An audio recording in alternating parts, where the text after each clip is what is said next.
Episode की शुरुआत में चेयरमैन नतैरा को दिखाया जाता है जिसने अपना चार्ट कंप्लीट कर लिया होता है और वो अपने एग्जामिनर को दिखा रहा होता है जिसको देख के वो सब हैरान परेशान हो जाते हैं। उसके बाद हमें जो 9 बंदे पास हो चुके थे फेज 4 के अंदर उन सबका चेहरा दिखाया जाता है और फेज 5 भी यही से शुरू होता है। इन सबको एक होटल के अंदर लेके जाते हैं फेज 5 के लिए और ये होटल भी हंटर एक्स कॉमेडी का ही होता है। इसके बाद चेयरमैन नतारो बताता है कि इसके अंदर यानी कि फेज 5 के अंदर तुम सबको एक दूसरे से फाइट करना पड़ेगा और इतना बोलने के बाद वो अपना जो चार्ट था वो दिखाता है, जिसको देख के लियो बोलता है कि अगर ऐसा है तो मतलब सिर्फ एक बंदा ही लास्ट में पास होगा। तो लेकिन नतारो बोलता है कि नहीं, ऐसा नहीं है, जो पहला जीत जाएगा वो क्वालिफाई हो जाएगा और बाहर हो जाएगा और जो आखिरी तक हारते रहेगा यानी कि जो टॉप पे होगा वो बंदा पास नहीं कर पाएगा। इसका साफ मतलब ये है कि अगर 2 बंदों की फाइट हो रही है, एक जीत जाता है तो वो हंटर बन जाएगा और जो हार जाएगा उसको नेक्स्ट फेज के अंदर फिर से फाइट करना होगा। अगर वो बार बार हारते रहता है तो बार आखिरी में वो ऊपर की तरफ आएगा और वहां पे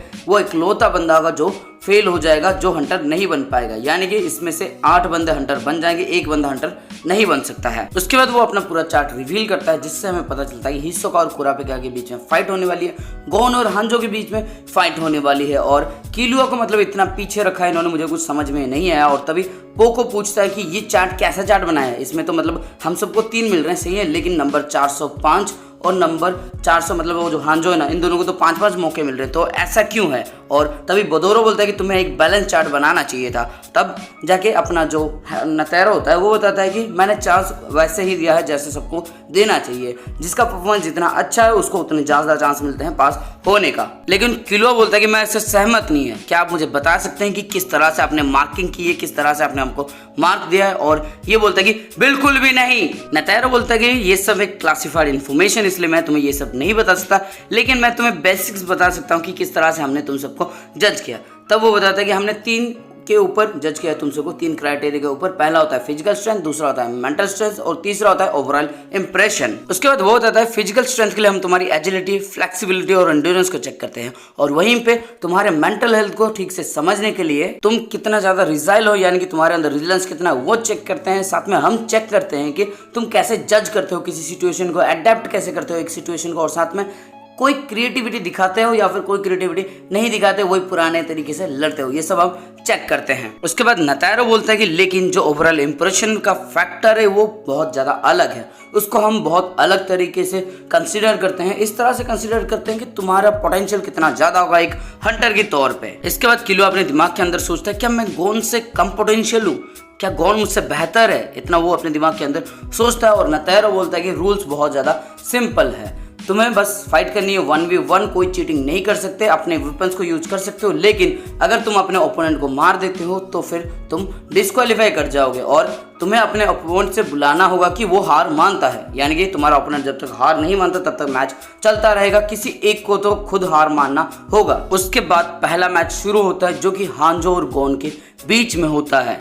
वो दोनों आते हैं फाइट के लिए, मतलब बैटल के लिए, और बाकी सब देख रहे होते हैं, रेफरी भी वहां पे मौजूद होता है। उसके बाद हांजो रेफरी से बोलता है तुम तो वही हो ना जो 4th फेज में मेरा पीछा कर रहे थे। तो वो बोलता है कि तुमने मुझे देख लिया था। तो बोलता है हाँ मैंने देख लिया था और मुझे लगता है हर एप्लीकेंट के पीछे तुम्हारे जैसा एक एजेंट जरूर लगा होगा और सबने जरूर नोटिस किया होगा। लेकिन तभी पता लगता है कि गोन को कुछ पता ही नहीं चला, गोन ने देखा ही नहीं था कि कोई उसके पीछे भी था। और साथ में उसके बाद हम चलते हैं किलुआ के पास। किलुआ को पता होता है कि उसके पीछे कोई है, कोई तो नोटिस कर रहा है, लेकिन कुरापिका को उसके बारे में पता होता है। लियो को घंटा कुछ नहीं मालूम होता, उसको पता ही नहीं होता कि कुछ ऐसा भी हो रहा होता है। उसके बाद हांजो उसको शुक्रिया बोलता है कि तुमने मुझे जज किया जिसकी वजह से आज मैं यहाँ पे हूँ, उसके लिए बहुत बहुत शुक्रिया भी ये बोल देता है। उसके बाद हांजो एक सवाल करता है रेफरी से कि कैसे हम जीत सकते हैं, अगर हमारा ओपोनेंट सरेंडर करेगा तभी हम जीतेंगे। इसका मतलब क्या ये है कि अगर वो बेहोश हो जाए या फिर नॉकआउट हो जाए तो उसको हम जीत नहीं मान सकते क्या। तो ये बोलते हैं कि हाँ, अगर वो बेहोश हो जाता है तो तुम उसको जीत नहीं मान सकते, उसको अपनी जुबान से बोलना होगा कि वो सरेंडर करता है। उसके बाद गोन अपने दिमाग के अंदर सोचता है कि मैं इससे दूरी बनाए रखूंगा और जैसे मुझे मौका मिलेगा मैं अटैक कर दूंगा।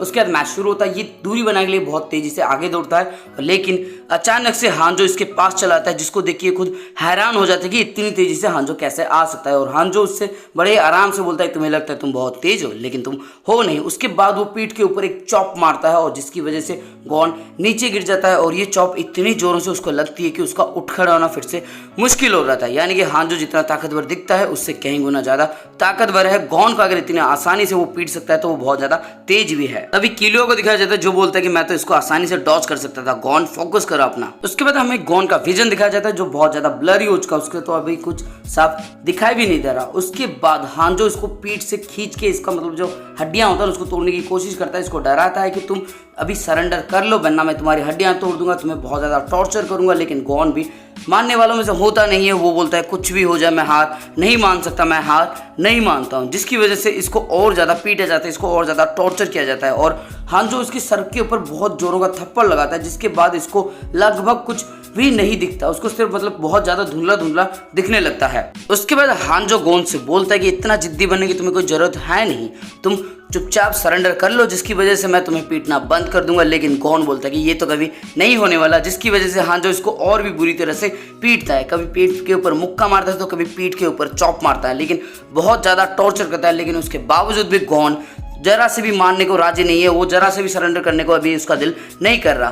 तभी अपना जो लियोर होता है ना वो चिल्ला के बोलता है कि तुम्हें एक और चांस मिल जाएगा गॉन, यहाँ पे सरेंडर कर लो वरना तुम्हारी हालत बहुत ज़्यादा खराब हो जाएगी, जिसकी वजह से शायद तुम आगे फाइट भी ना कर सको। लेकिन तभी कुरापिका बोलता है क्या तुम अगर उसकी जगह पे होते तो तुम करते ऐसा? तो लियोर बोलता है कि बिल्कुल भी नहीं। तो गॉन भी ऐसा बिल्कुल भी नहीं करने वाला, ये गॉन की चॉइस है और गॉन बिल्कुल भी हार नहीं मानता, तुम्हें तो पता ही होगा। उसके बाद हमें दिखाया जाता है हांजो ने एक बहुत जोरदार किक मारी थी गॉन को और गॉन हवा के अंदर उड़ के चला जाता है। और तभी हमें मैंची दिखाई जाती है, एग्जामिनर मैंची याद है ना, उसको दिखाया जाता है जो बोलता है कि हमारा चेयरमैन तो बड़ा कमीना निकला, उसने जानबूझ के ऐसी फाइट को सेट किया है क्योंकि यहाँ पे जितने भी बंद हैं कोई भी हार मानने को तैयार होगा नहीं, सबके सब बहुत ज़्यादा जिद्दी हैं। और इसका मतलब ये है कि ये जो छोटा सा बच्चा है ये बहुत ज़्यादा खतरे में है क्योंकि ये हार नहीं मानेगा और हांजो इसको लगातार पीटते रहेगा। उसके बाद हमें सिर्फ मार खाने की आवाज आती है जहां पे लियोरियो को हम देखते हो बहुत ज्यादा गुस्से में होता है, बाकी सब शांत होते हैं और पता लगता है कि अब तक 3 घंटे हो चुके हैं। 3 घंटे से लगातार हांजो गॉन को पीटे जा रहा होता है और जब हम गॉन को देखते हैं उसकी हालत बहुत ज्यादा बुरी हो चुकी थी, चारों तरफ खून के छींटे पड़ रहे होते हैं और शायद उसके अंदर अब खून बचा भी नहीं है, यानी कि अब उसको मुक्का मारने से उसके मुंह से अब खून तक नहीं निकल रहा, इतनी बुरी हालत हो चुकी होती है गॉन की। गॉन की यह हालत देख के लियोरियो और नहीं सह पाता और बोलता है कि हांजो कमीने, अगर तेरे में दम है ना तो अपने साइज के किसी से लड़, उस बच्चे से क्या लड़ रहा है, दम है तो मेरे से लड़। और तभी ये फाइट के अंदर इंटरफेयर करने की कोशिश करता है लेकिन उसको रेफरी रोक लेते हैं और हांजो बोलता है कि अगर तुम इंटरफेयर करोगे तो हालत और भी ज्यादा खराब ही होगी। और यहाँ पे लियोरियो रुक जाता है क्योंकि अगर लियोरियो अंदर जाएगा तो गॉन डिस्क्वालीफाई हो जाएगा, इसलिए वो रुक जाता है। उसके बाद हम गॉन को देखते हैं जो बड़ी मुश्किल से खड़ा होने की कोशिश कर रहा होता है और अपने घुटनों के बल खड़ा होता है और बोलता है कि लियोरियो तुम ज्यादा चिंता मत करो, मेरे पास अभी भी बहुत ज्यादा टाइम है, मैं अभी भी फाइट कर सकता हूँ। और ये सुनने के बाद हांजो इसके पैर पे थोड़ा सा हल्के से लात मारता है जिसकी वजह से ये गिर जाता है, जिसका मतलब ये है कि अभी तक ये बहुत ज्यादा थक चुका है और ये शायद अब लड़ने के काबिल भी नहीं रहा। उसके बाद हांजो इसका एक हाथ मोड़ देता है और बोलता है कि अगर तुम अभी सरेंडर नहीं करोगे तो मैं ये तुम्हारा हाथ तोड़ दूंगा। लेकिन गॉन बोलता है कि मैं कभी भी सरेंडर नहीं करूंगा। और उसके बाद हमें एक आवाज आती है और पता लगता है कि गॉन का एक हाथ यानी कि लेफ्ट वाला हाथ अभी तक टूट चुका है। उसके बाद हांजो बोलता है कि तुम अपना लेफ्ट हैंड अब यूज नहीं कर पाओगे और हम गॉन को देखते हैं जो बहुत ज्यादा दर्द में होता है और इसका ये दर्द देख के लियोरियो बहुत ज्यादा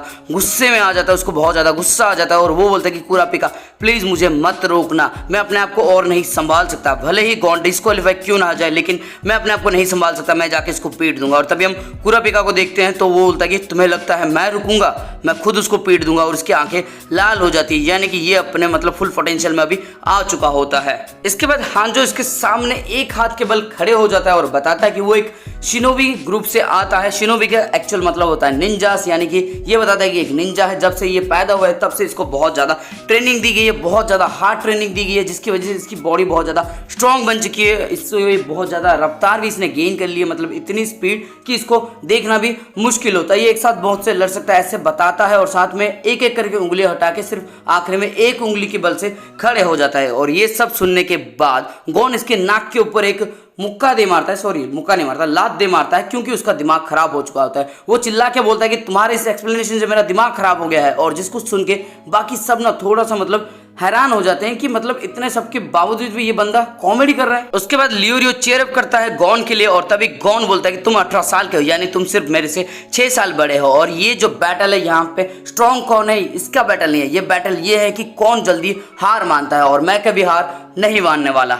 उसके बाद हांजो बोलता है कि मैंने तुम्हें जानबूझ के मुझे लात मारनी दिया, और तभी लियोरियो बोलता है कि झूठा है ये। उसके बाद हांजो अपने हाथ से एक तलवार निकालता है और बोलता है कि मैं तुम्हारा एक पैर काट देता हूँ, जिससे तुम्हारी एक परमानेंट इंजरी हो जाएगी और शायद इससे तुम्हारा दिमाग ठीक हो जाए। और वो बोलता है सरेंडर करना चाहते हो, लेकिन गॉन बोलता है कि नहीं, मैं नहीं चाहता कि मेरा एक पैर काटा जाए, लेकिन मैं हार भी नहीं मान सकता, तो क्यों ना हम दोनों मिलकर कोई और उपाय निकाले। और ये सब सुनने के बाद सब हैरान हो जाते हैं और हांजो चिल्ला के बोलता है तुम्हें अपनी सिचुएशन पता है, तुम मरने वाले हो और तुम यहाँ पे डिमांड कर रहे हो मेरे सामने, जिसको सुन के बाकी सब हंसने लगते हैं। बोदोरो तो भाई बहुत जोरों से हंसता है, हिसो का भी हंस रहा होता है, क्योंकि इस बच्चे के अंदर जो साहस होता है ना वो किसी के पास नहीं होता। इसके बाद हांजो बोलता है कि मैं सच में तुम्हारा पैर काट दूंगा, और गॉन बोलता है कि काटना है तो काट दो, लेकिन मैं सरेंडर नहीं कर रहा, और अगर तुम मेरा पैर काटोगे तो प्रोबेबली मेरी डेथ ही हो जाएगी ब्लीडिंग की वजह से। और वो रेफरी से पूछता है अगर मैं मर जाऊंगा डिस्क्वालीफाई हो जाएगा ना, और रेफरी बोलता है कि हाँ। और ये सब सुनने के बाद हांजो का दिमाग बहुत ज्यादा खराब हो जाता है, लेकिन बाकी सब बहुत ज्यादा खुश होते हैं। लियोरियो कुरापिका ये बोलते हैं कि हाँ अब गॉन जो है वो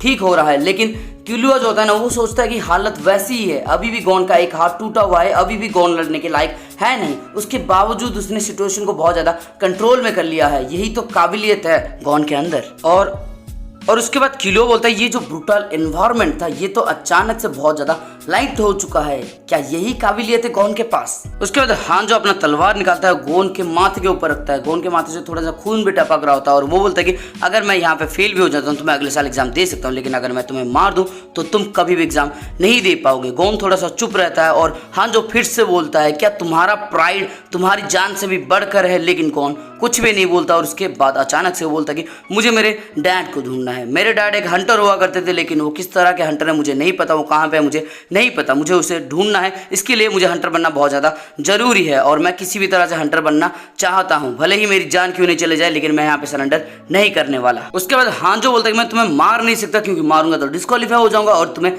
डर भी नहीं लगता मौत से, इसलिए मुझे लगता है मुझे खुद सरेंडर कर देना चाहती है। और वो सरेंडर कर देता है, रेफरी को बोल देता है, लेकिन ये बोलता है कि मैं ये सरेंडर एक्सेप्ट नहीं कर सकता, तुम ऐसे कैसे हार मान सकते हो, जिसको सुन के इसका भी दिमाग खराब हो जाता है और ये चिल्ला के बोलता है तुम चाहते क्या हो, तो आप तुम खुद सरेंडर कर रहे हो ना मुझे सरेंडर करने देते, तुम चाहते क्या हो। तो बताते कि हम कोई ऐसा तरीका क्यों नहीं ढूंढते जिसके अंदर हम फेयरली फाइट कर सकते हैं। और ये बोलता है कि अच्छा तो तुम ये चाहते हो कि तुम जीतो भी, लेकिन इस तरह से जीतो जिस तरह से दुनिया को या फिर तुम्हें बुरा ना लगे। और ये बोलता है हाँ, और ये बहुत जोरों से एक मुक्का मारता है गॉन को, और गॉन बहुत दूर जाके उड़ जाता है और वहां पे जाके वो बेहोश हो जाता है। उसके बाद हांजो रेफरी से बोलता है मैं हार मानता हूं, तुम अपना दूसरा मैच लगा सकते हो। और वो आखिरी में नेतेरो को पूछता है कि अगर गॉन ने अपनी मतलब ये जो विन है वो उसने नहीं मानी, वो जीत चुका है, लेकिन उसके बाद भी अगर वो नहीं मानता है तो क्या हमारा जितना भी फाइट होगा वो सब वेस्ट नहीं जाएगा। और नेतेरो एकदम चुप रहता है। उसके बाद हम गॉन को देखते हैं जो बेहोश पड़ा हुआ होता है, और इसी के साथ ये वाला एपिसोड हो जाता है खत्म। तो दोस्तों इस वीडियो के अंदर आपको कुछ भी अच्छा लगा फिर मजा आया ना तो वीडियो को लाइक कर देना, कमेंट करना और शेयर कर देना अपने दोस्तों के साथ, और साथ में जो बेल का आइकन है उसको ऑल पे सेट कर देना, क्योंकि सबकी घंटी बज रही है अपनी भी